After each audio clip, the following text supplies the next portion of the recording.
actually abandon him, saying he's old enough to be on his own. And that's the thing Alberto wants more than anything else, to be wanted, to be loved. And he gets that through his friendship with Luca. However, when Julia arrives, it puts a serious wedge in his relationship. You see, Luca and Alberto plan to buy a Vespa so the two of them could be free. Luca runs away from home and his parents after he finds out they're sending him to be with his strange Uncle Ugo, played by Sacha Baron Cohen, far away from the dangers of the surface. Uncle Ugo literally lives in the complete opposite place that Luca wants to go, the deep sea, far away from the light, which is ironic since the name Luca means bringer of light. But halfway through the movie, Luca's plans change. He wants to go to school to learn more about the world and the universe, meaning that Alberto will once again be abandoned. This causes a rift between the two, ultimately leading to one of the most heart-wrenching scenes of the film, where Luca turns on Alberto after it's revealed he's a sea monster, casting him back to sea. But Luca isn't evil, far from it. We see the pain in his face as he betrays his friend, a betrayal he'll later apologize for. He'll see the drawing Alberto made ripped in two and the markings for each day Alberto had been alone without his father. Luca realizes, as do we, that Alberto's emotions stem from the abandonment of his father,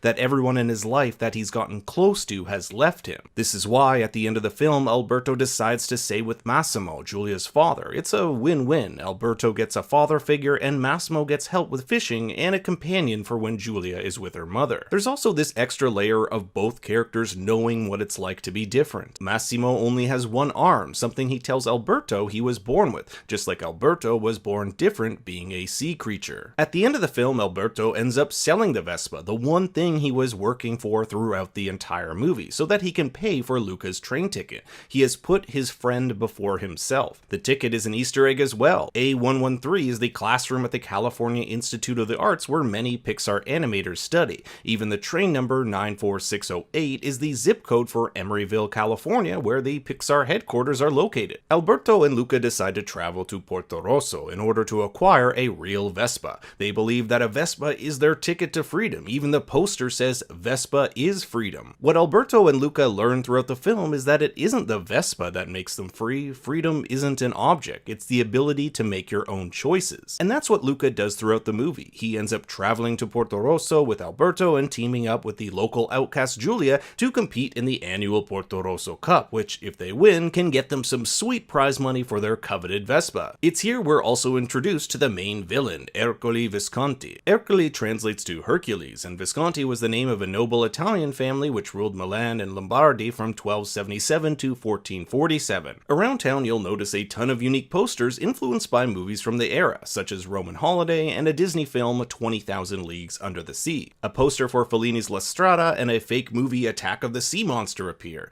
I like how they even included a fake actor whose name is really close to Julia Roberts. Speaking of Julia, there's nothing more that Julia wants to do than defeat Ercole and prove herself to the town. She's considered an outsider, so it's fitting she ends up teaming up with two other outsiders. In fact, Ercole says, "Fine, go start a club!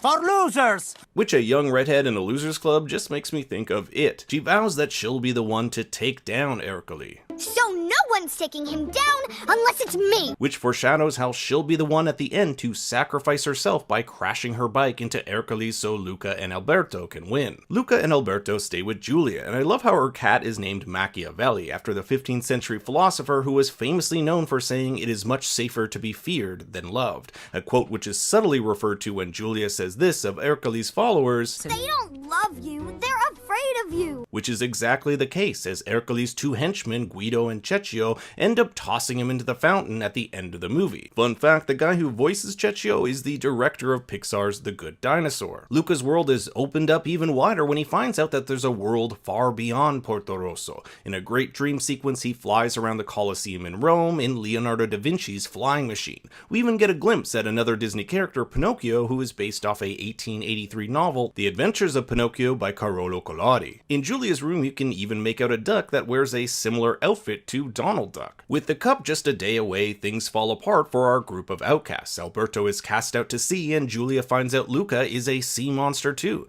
So only Luca and Julia end up competing in this grueling marathon that involves swimming, eating pasta, and a treacherous bike race. But Luca can't swim like the others, or else he'll be revealed as a sea creature, so he gets in one of those old-timey swimsuits, probably the same one Alberto used at the beginning, and I think these things were also used in 20,000 Leagues Under the Sea. But where things start to get real hairy is the final portion, the bike race. It's starting to rain and Luca is in the lead, but will he risk revealing himself in order to win? And that's when Alberto arrives, risking his own life to protect Luca with an umbrella, which ironically was part of his initial drawing. The previous night, Luca promised that he'd win the race for Alberto so they can take the Vespa and explore the world together, and now Alberto has come to save the day. The funny thing about Luca's pep talk to Alberto that previous night was how the roles have reversed. In the beginning, Alberto told Luca to silence that voice in his head that tells him he can't do things. He calls the voice Bruno, saying, Silenzio Bruno! Which is likely named after his dad, who told him to be quiet. Now it's Luca telling Alberto to silence that voice so that they can live out their dream together. Luca ends up saving Alberto from Ercole, and the three race to the bottom, with Julia sacrificing herself in order for Luca and Alberto to win.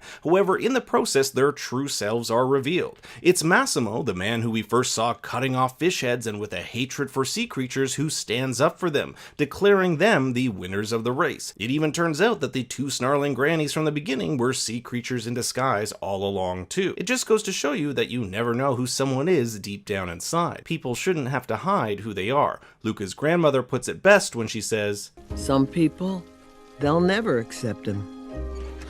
But some will.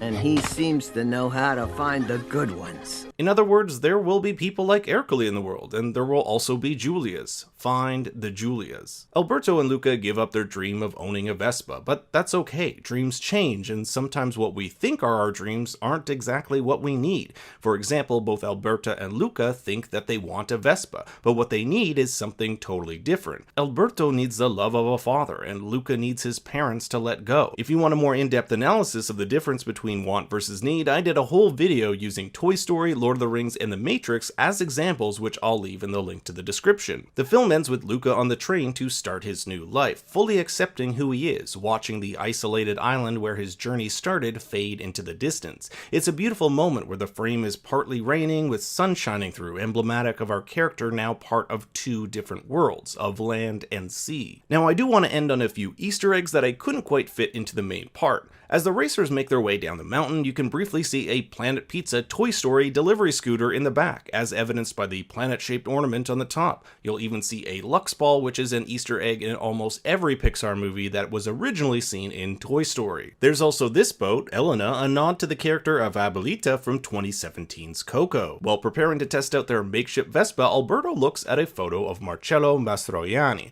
a famous Italian actor who appeared in many Fellini films. We'll also get a brief snippet of one of these films, A Big Deal on Madonna Street from 1958. The end credits are also filled with little homages like Julia's mother's dog Nerone and the turtle Caligula, both named after Roman emperors. We see Alberto get a knife as a gift from Massimo, something he wanted earlier in the film. Here's a quick reference to Lady and the Tramp, as well as two fish who could be Dory and Nemo. And just as you thought the movie was over, there's actually a post-credit scene where Uncle Ugo rambles on about life in the deep to one of Luca's fish. It's not like a Marvel post-credit scene where it sets up something, it's just a fun little ending. Now there is a final Easter egg the director said is out there, but is very difficult to find. He said that it hints at Pixar's next film, Turning Red, about a 13-year-old who turns into a red panda every time she gets excited. The closest thing I could find is this red panda-like thing here, which could just be an homage to Studio Ghibli. After all, the director said one of his main influences for Luca was Studio Ghibli, and they even did a film called Porco Rosso,